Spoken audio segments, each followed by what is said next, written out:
Bem-vindos à nossa conversa de hoje.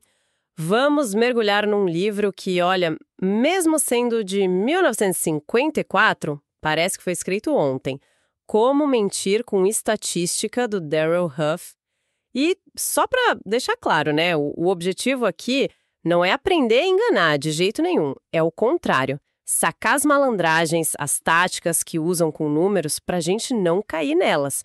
É quase um manual de defesa pessoal contra manipulação estatística, bem útil hoje em dia. A estatística parece um assunto meio pesado. Talvez um pouquinho, mas o jeito que o Huff escreve, cheio de exemplo prático, com um toque de humor, fica bem mais fácil de entender.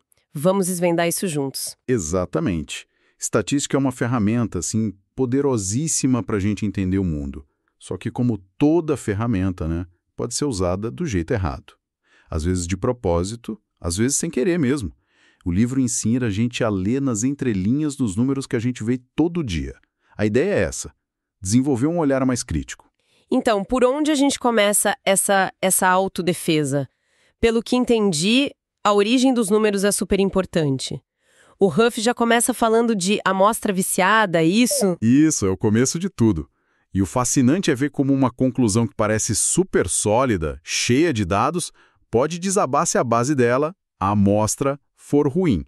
Para uma amostra valer alguma coisa, ela tem que ser um espelho do universo que você quer analisar, sabe? Se ela pender para o lado só, a conclusão já nasce torta. Pega o exemplo clássico do livro, o da renda dos formandos de Yale de 1924. O número que saiu, uns 25 mil dólares na época, parecia uau, altíssimo.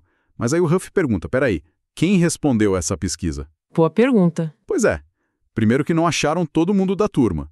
Depois, dos que acharam, só respondeu quem quis. É muito provável que quem estava bem na vida, orgulhoso, topou responder. E quem não estava tão bem, ou quem nem foi encontrado, ficou de fora. Aí o que acontece? A tal média foi lá para cima, artificialmente. Representava só a nata, não a turma toda. Faz todo sentido. É tipo querer saber o que os clientes acham de uma loja, perguntando só para quem deu 5 estrelas no aplicativo, né? Ou só para quem foi reclamar. A visão fica completamente parcial. Exatamente. E o Huff até comenta que as pessoas podem dar uma floreada nas respostas por vaidade, né? Tipo dizer que leem mais jornal sério do que realmente leem. Mas o problema maior nem sempre é mentira. É o viés na seleção mesmo. Quem se dispõe a responder já pode ser diferente de quem ignora a pesquisa. Essa falta de aleatoriedade, autoseleção, são armadilhas comuns. Outro caso que ele cita, histórico, é a pesquisa do Literary Digest em 1936. Previram que o Landon ganhava do Roosevelt fácil. Mandaram milhões de questionários, uma coisa enorme. Milhões, nossa. Sim, mas para quem? Para quem tinha telefone, para quem tinha carro registrado. Isso em plena Grande Depressão. Era um público bem mais rico que a média do eleitorado. Ou seja, a amostra era gigante, mas totalmente assim descalibrada. Resultado, a eleição foi o oposto e a revista até quebrou depois. Mostra bem que tamanho não é documento, né? Representatividade é a chave. Nossa, essa da amostra já liga um alerta gigante. Mas o Huff não para aí. Ele pega outra palavra que a gente usa direto, média. Parece tão simples, né? Mas ele mostra que tem mais coisa aí. Como é essa armadilha? Ah, a média. Essa é clássica. Justamente por ser tão comum, é fácil de usar para confundir. O Huff explica que média pode ser várias coisas. As mais comuns são a média aritmética, aquela de somar tudo e dividir, a mediana, o valor do meio da fila, e a moda, o valor que mais aparece. O truque, ou a manipulação, né, acontece quando alguém escolhe a média que convém para o argumento, mas não diz qual média está usando. Ele dá o exemplo da vizinhança. Um corretor querendo vender uma casa lá pode dizer, olha, a renda média aqui é 10 mil libras por ano. Uau, parece ótimo. Só que ele provavelmente está usando a média aritmética. E se tiver uns 2 ou 3 milionários na rua, eles puxam essa média lá para cima, mesmo que todo o resto do pessoal ganhe bem menos. Entendi.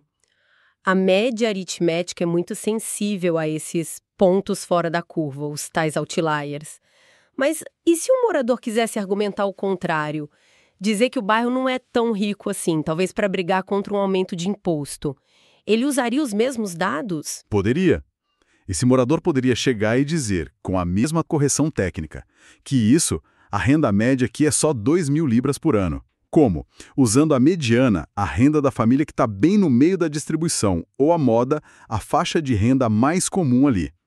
No exemplo do livro, a maioria era de trabalhadores com salários baixos.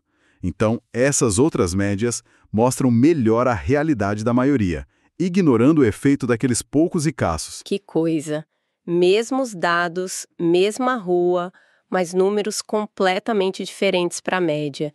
Então, a pergunta que a gente tem que fazer sempre que ouvir média de renda, média de salário, onde tem muita desigualdade é: que média é essa? Exato. Se os dados são muito desiguais, a média aritmética pode enganar feio sobre o que é típico. A mediana, nesses casos, muitas vezes dá uma foto mais real do centro, sabe? Não é que uma seja mentira e a outra verdade absoluta, mas jogar só a que interessa, sem explicar qual é, aí sim é problemático. Transparência sobre a medida usada é fundamental. Isso leva a outro ponto que você já tocou: o que não contam pra gente. Às vezes, o que falta na informação é até mais importante do que o que está lá. O Huff chama isso de as pequenas figuras que não estão lá, né? Como isso funciona? Esse é o capítulo 3. A falta de uma informação-chave pode detonar o valor de uma estatística. O exemplo que ele dá da pasta de dente Doux é perfeito. O anúncio dizia 23% menos cáries. Opa, parece bom. Parece ótimo. Eu compraria. Pois é, mas aí vem a pergunta. 23% menos cáries, comparado com o quê? Com não escovar os dentes? Com usar só a água? Com a pasta do concorrente? Sem essa comparação, o número não significa nada, é vazio. E tem mais, qual o tamanho da amostra desse teste? O Huff até brinca, né? Se você testa com pouca gente, tipo 6 pessoas de cada lado, a chance de dar uma diferença dessa só por sorte é grande. Se o teste não dá o resultado que a empresa quer, ela joga fora e faz outro. E outro. Até que uma hora, por puro acaso, aparece um grupo com os tais 23% menos. Com a amostra pequena, é fácil achar o resultado que você quer. Entendi. É tipo jogar uma moeda poucas vezes, pode dar várias caras seguidas só por acaso. Se jogar muitas vezes, aí tende a equilibrar. Falta a lei dos grandes números aí. E que outras coisas costumam esquecer de contar? Muitas vezes o que some é a variação, a dispersão dos dados. Tipo, a margem de erro ou o desvio padrão. O Huff dá o exemplo da temperatura média anual de Oklahoma City. 60 graus Fahrenheit, uns 15 Celsius. Ah, que clima bom. Agradável, né? Parece. Só que essa média esconde extremos absurdos. A temperatura lá varia de menos 27 Celsius no inverno até 45 no verão. Sem saber essa amplitude, esse range, a média sozinha não serve para nada para quem pensa em morar lá. Pode até ser perigosa. A média, sozinha, muitas vezes esconde a história toda. E mesmo quando mostram os dados, ainda podem distorcer com os gráficos. Aí entram os gráficos Dewey's do capítulo 5, aqueles feitos para a gente fazer uau! Esses mesmos. Manipulação visual é muito eficaz. A gente processa imagem rápido, né? Sem pensar muito às vezes. Uma tática batida é cortar a base do gráfico. O eixo Y, o vertical, em vez de começar no zero, começa lá em cima, perto dos valores. Ah, já vi isso. Com certeza. O Huff mostra um exemplo de aumento de 10% na renda nacional. Se o gráfico começa no zero, a linha sobe suave. Mas se você corta a base e começa, sei lá, em 18 bilhões em vez de zero, aqueles mesmos 10% parecem uma subida, nossa, quase vertical. A mudança real é a mesma, mas o impacto visual é totalmente diferente. É o famoso dar um zoom no gráfico para parecer mais dramático do que é. A gente vê direto isso em notícia, apresentação. Direto. Outro truque é mexer na proporção dos eixos. Estica o eixo vertical ou achata o horizontal e qualquer subidinha vira um foguete. Faz o contrário, achata o vertical ou estica o horizontal. E uma tendência forte parece quase uma linha reta, estável. Os dados são os mesmos, mas a mensagem visual muda completamente. É pura ilusão de ótica com números. Sutis, mas muito eficazes as armadilhas visuais. Agora tem outra coisa que parece quase um vício de raciocínio, confundir correlação com causa. Aquela história do depois disso, logo por causa disso. A tal falácia post hoc, ergo propter hoc. Como o Huff trata disso? Esse é um erro lógico muito, muito comum e tentador. É fácil ver duas coisas acontecendo juntas ou variando juntas, isso é correlação, e pular para a conclusão de que uma causa outra, isso é causalidade. O Huff dá uns exemplos ótimos para mostrar como esse pulo pode ser furado. Tem um exemplo divertido da correlação em alguns lugares da Europa entre o número de ninhos de cegonha no telhado e o número de bebês nascidos. A correlação existia. Sério? Sério. Mas, claro, as cegonhas não traziam os bebês, né? A explicação mais provável é um terceiro fator. Casas maiores tendem a ter famílias maiores, mais bebês, e talvez telhados melhores para a cegonha fazer ninho. As duas coisas, cegonhas e bebês, estavam ligadas ao tamanho da casa, não uma a outra diretamente. Entendi. Uma causa comum escondida ali. E o exemplo do cigarro e das notas baixas? Esse parece mais pé no chão. Sim, eles citam o estudo. Universitários que fumavam tendiam a ter notas mais baixas. Correlação clara. A conclusão rápida seria: fumar atrapalha os estudos. Mas peraí, será que é só isso? E se for o contrário? O estresse da nota baixa leva a fumar. Ou, como o Huff sugere, será que tem um terceiro fator, tipo um perfil de aluno mais sociável, menos nerd, que leva tanto a fumar mais quanto a ter notas um pouco mais baixas? A correlação existe, mas a causa é bem mais difícil de provar. E aquela história dos piolhos nas Novas Hébridas? Essa é quase engraçada de tão invertida a lógica. Essa é ótima.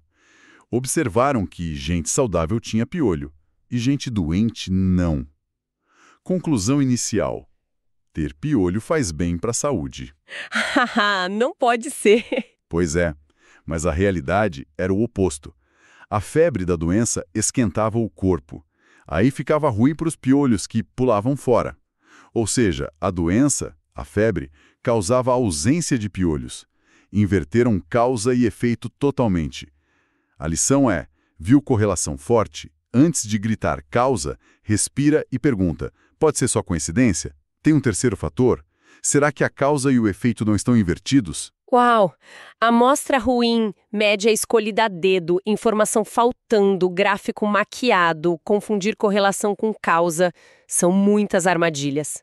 Dá quase um desespero, mas o Huff não deixa a gente na mão, né? Ele dá umas dicas pra gente se defender, certo? Quais são as ferramentas? Sim, felizmente o livro termina com um guia prático. O último capítulo, Como Reagir a uma Estatística, é um resumo de 5 perguntas essenciais. É tipo um checklist para a gente usar sempre que der de cara com um número, uma estatística que parece importante ou meio suspeita. A primeira pergunta é: quem disse isso? Aqui a gente olha a fonte. Quem está falando? Tem algum interesse por trás? Quem pagou a pesquisa? A fonte é confiável ou tem fama de, digamos, puxar a sardinha para o próprio lado? É a velha pergunta: a quem interessa? Fundamental essa. A segunda: como ele sabe? Essa vai direto na metodologia. A amostra foi boa, era grande o suficiente, representativa. Como coletaram os dados? Tem cheiro de viés na forma como perguntaram ou selecionaram. Terceira: o que está faltando? Essa é chave. Esqueceram de dizer o tamanho da amostra, a margem de erro, qual tipo de média usaram. Falta aquela comparação essencial para dar sentido ao número, tipo a da pasta de dente. O que não é dito pode enganar tanto quanto o que é dito. Verdade. Omissão é poderosa. Quarta pergunta: alguém mudou de assunto? Isso acontece quando o dado bruto mostra uma coisa, mas a conclusão que tiram fala de outra, um pouquinho diferente. Tipo, usar número de diagnósticos de uma doença para dizer que a doença está aumentando, quando na verdade o que pode ter melhorado é só a nossa capacidade de detectar. Ou usar números absolutos, tipo mortes em acidente de avião, para falar de risco, sem considerar quantos voos ou passageiros existem. É um pulinho lógico, sabe? Entendi. Uma conclusão que não casa 100% com o dado inicial. Exato. E a quinta, que usa nosso bom senso. Faz sentido. A conclusão bate com o que a gente já sabe do mundo. Parece razoável, ou é tão esquisita que precisaria de uma prova muito forte. Às vezes, só o teste do cheiro já ajuda. Se parece bom demais para ser verdade ou estranho demais, desconfie. Investigue mais. Essas 5 perguntas são mesmo um ótimo filtro. um canivete suíço para a gente navegar nesse mar de informação. Só de ter elas na cabeça já ajuda demais, principalmente hoje com tanto dado voando por aí. Quem disse o que está faltando parecem que se aplicam a quase tudo que a gente lê ou ouve. Bom, chegamos ao fim dessa nossa análise de como mentir com estatística. Acho que a grande mensagem é essa. Os números em si não mentem, mas nossa, como podem ser usados para contar umas histórias bem tortas, né? A chave é não ser passiva, é questionar. Exatamente. O livro do Huff é um clássico porque as táticas que ele mostrou lá nos anos 50 continuam aí, firmes e fortes, talvez até mais espertas na era digital. É um lembrete de que saber ler números criticamente, essa literacia estatística, não é coisa só para especialista, não. É ferramenta de cidadania, para a gente não ser enrolado e tomar decisões melhores. E para fechar, fica uma reflexão. Da próxima vez que um número, uma porcentagem, um gráfico chamar sua atenção numa notícia, no anúncio, num post, para um segundo. Pensa nas 5 perguntas do Huff. Quem está dizendo isso? Como sabem? O que será que não estão contando? Estão misturando as coisas na conclusão? E, no fim das contas, isso faz sentido mesmo? Fazer esse exercício, sabe, de um ceticismo saudável, pode mostrar que a história por trás dos números é bem diferente do que parecia à primeira vista.